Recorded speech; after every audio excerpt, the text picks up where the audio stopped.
सभी को सलाम, नमस्कार, आदाब, सत श्री अकाल, जय हिंद, जय भारत।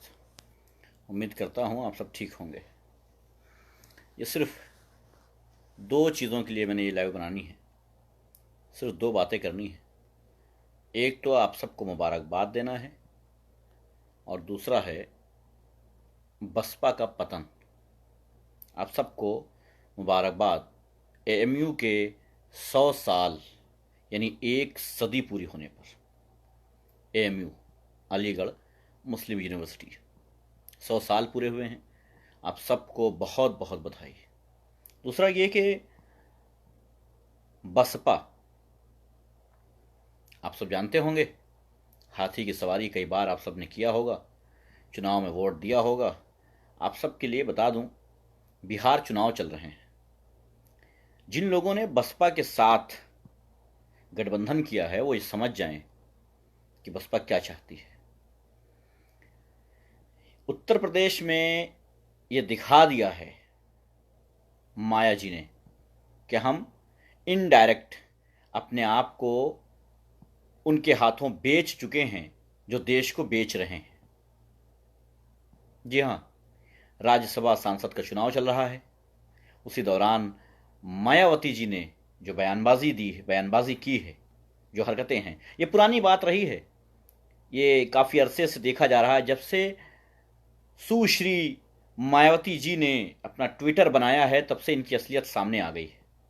तब से दिख रहा है कि ये किसी दलित की राजनीति या किसी कुचले की, किसी दबे की राजनीति नहीं कर रही हैं, बल्कि अपनी राजनीति कर रही हैं, अपने परिवार की राजनीति कर रही हैं।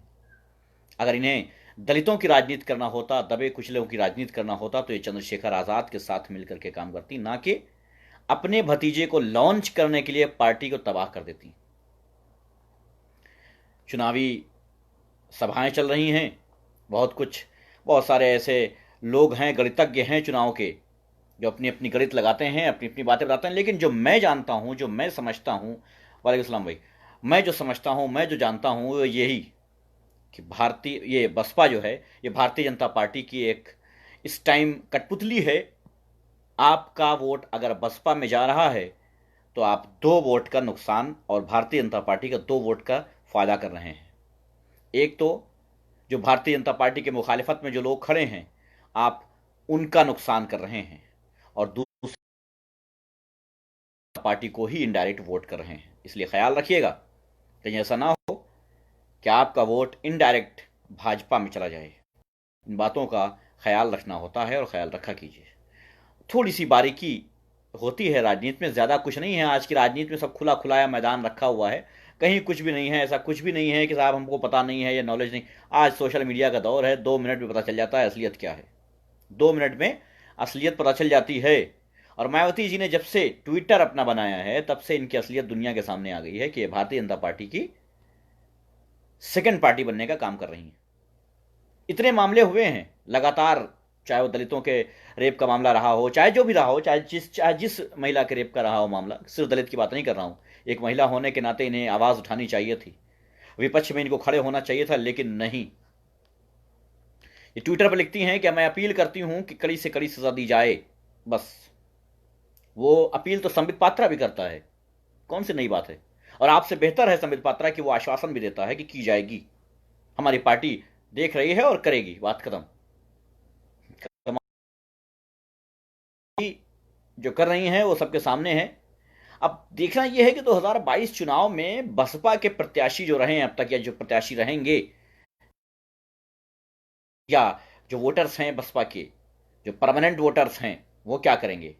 वो भारतीय जनता पार्टी ज्वाइन करेंगे या इनडायरेक्ट भारतीय जनता पार्टी को सपोर्ट करेंगे। देखिए, अगर भारतीय जनता पार्टी आप सब ज्वाइन कर लेते हैं तो फिर दूसरी पार्टियों का इतना नुकसान नहीं होगा। लेकिन अगर आप भारतीय जनता पार्टी ज्वाइन नहीं करते हैं और वोट बसपा को करते हैं, तो ये आप 2 वोट का नुकसान कर रहे हैं दूसरी पार्टियों का, और 2 वोट का नुकसान कर रहे हैं भारतीय जनता पार्टी का। एक तो ये कि आप भाजपा को वोट दे रहे हैं डायरेक्ट, और दूसरा ये कि आप धोखा दे रहे हैं। जी हाँ, बहुत जबरदस्त राजनीति चल रही है आज देश में। बिहार चुनाव चल रहे हैं, सबको पता है बिहार चुनाव में एक तूफान सा आया हुआ है। अगर सीरियसली हकीकती चुनाव हो जाएं तो वहां पर एनडीए का सफाया हो जाएगा। लेकिन सबको पता है कि ईमानदारी से चुनाव भारत में उम्मीद नहीं की जा सकती है, इसलिए कुछ भी हो सकता है। हाँ, एक बात जरूर कहूंगा, तेजस्वी यादव जोश ज्यादा है, होश कम है। अपने जोश पे कंट्रोल करना होगा तेजस्वी यादव को, वरना आने वाले दिनों में इनके लिए नुकसानदेह हो सकता है। आज मैंने तेजस्वी यादव की एक वीडियो देखी है, कल भी एक वीडियो देखी थी। लगातार कुछ ना कुछ ऐसी क्लिप्स आ रही हैं जिनमें पता चलता है कि एटीट्यूड को कम करना होगा। आप मुख्यमंत्री पद के लिए लड़ रहे हैं, लोग आपके दीवाने हो रहे हैं, आपको पता होना चाहिए आपके दीवाने हो रहे हैं लोग। तेजस्वी यादव जी, आपको मालूम होना चाहिए कि आपके दीवाने हो रहे हैं लोग। आपको पता होना चाहिए कि आप नौजवान हैं, आपके अंदर जोश है, आपके साथ युवा आपके कंधे से कंधा मिलाकर चलना चाहता है। आपको उनको साथ लेकर के चलना होगा, उनका हाथ पकड़ के उनके पीछे नहीं कर सकते आप। इस बात को आपको ख्याल रखना होगा। तेजस्वी यादव, मुझे नहीं लगता कि ज़्यादा एक्सपीरियंस है। वो अलग बात है कि उप मुख्यमंत्री रह चुके हैं, लेकिन सभी ऑटोमेटिक होता गया। नहीं भाई, तो इसीलिए मुख्यमंत्री हो सकते हैं, उप मुख्यमंत्री बन चुके हैं, मुख्यमंत्री बन सकते हैं, सब कुछ ठीक है, लेकिन एक्सपीरियंस की कमी है। मुझे नहीं लगता कि आप इतनी बारीकी से राजनीति को समझ पाए हैं। राजनीति में बहुत कुछ होता है दिखावा, जो भारतीय जनता पार्टी लगातार करती आई है। लगातार भारतीय जनता पार्टी करती आई है दिखावा। इस गंदी राजनीति को खत्म करने के लिए गंदा खेल तो खेलना पड़ेगा। इस 10 मुंह के पार्टी को खत्म करने के लिए, 10 मुंह के इन लोगों को खत्म करने के लिए कम से कम 2 मुंह तो लेकर के चलना पड़ेगा आज के दौर में। बिल्कुल क्लियर बता रहा हूं मैं, जिसे बुरा लगता है लग जाए। अगर आप चाहें कि ईमानदारी से भारतीय जनता पार्टी को हरा लें तो नामुमकिन है। बिहार में देख लीजिएगा, बिहार में अगर ईमानदारी से चुनाव हो जाए तो 20% भी सीटें नहीं निकाल पाएंगे ये एनडीए वाली। लेकिन साहब अभी निकाल लेंगे, मुझे मालूम है, क्योंकि गेम कहीं और बसा जा रहा है। वैसे भारतीय जनता पार्टी ज्वाइन करने की बात जहां तक रही, तो कुछ लोग भारतीय जनता पार्टी ज्वाइन करना चाहते हैं, तो हम चाहते हैं कि कहाँ हैं, जरा हमारे गृह मंत्री जी से जो है मुलाकात करवाइए आप लोग। देखिए भाई, कुछ लोग भारतीय जनता पार्टी ज्वाइन करना चाहते हैं। वालेकुम सलाम भाई। कुछ लोग भारतीय जनता पार्टी ज्वाइन करना चाहते हैं, तो गृह मंत्री जी यहाँ भी हैं, आप आइए जरा भारतीय जनता पार्टी ज्वाइन कराइए कुछ लोगों को। बड़ा तिलमिलाहट सी मची हुई है, आप नहीं हैं तो बड़ी उथल पुथल मची हुई है राजनीति में। आपको आना चाहिए सामने, फ्रंट पे आना चाहिए आपको, और बोलना चाहिए कि जो लोग भारतीय जनता पार्टी ज्वाइन करना चाहते हैं उनका सुस्वागत है। ऐसा ही कुछ है ना।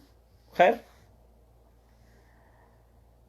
मैं अगर बनारस की बात करूं, जो प्रधानमंत्री के संसदीय क्षेत्र रहा है, वहां की हालत पहले से ज्यादा बदतर होती जा रही है। पहले से ज्यादा बदतर होती जा रही है।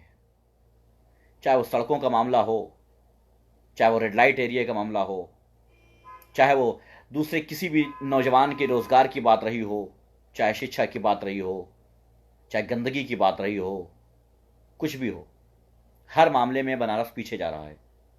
तो माननीय प्रधानमंत्री जी, आपकी मदद और समर्थन अच्छा होगा कि आप आइए साहब, आप आइए, हिंदुस्तान के बनारस की मदद कीजिए। भाई डीपी बदल लो, वरना मुझे अपने चश्मे का नंबर बदलना पड़ेगा। ठीक है भाई, बदल लूंगा। तो आप फ्रांस का समर्थन ना करते हुए, मुसलमानों की नफरत में जो आप फ्रांस का समर्थन करने निकल पड़े, हालांकि औकात नहीं है समर्थन की, वो अलग बात है। आपके कह देने से क्या होता है, जो खुद गड्ढे में मुंह के बल पड़ा हो, वो पहाड़ पे बैठे लोगों का समर्थन या नुकसान करने की बात सोचे तो बड़ा अजीब सा लगता है, अटपटा सा लगता है। तो माननीय प्रधानमंत्री जी, मुझे लगता है कि आपको फ्रांस का समर्थन ना करते हुए अपना समर्थन और अपने देशवासियों का समर्थन करना चाहिए। कल प्रधानमंत्री जी का भाषण सुन रहे थे, 2-4 मिनट सुना था, ज़्यादा नहीं सुना था। प्रधानमंत्री जी का भाषण सुना, उसमें उन्होंने काम नहीं गिनाए, उन्होंने बता दिया कुशासन से सुशासन हुआ है, असुरक्षा से सुरक्षा। साहब ये भी बता देते कि कौन सुरक्षित है इस टाइम देश में।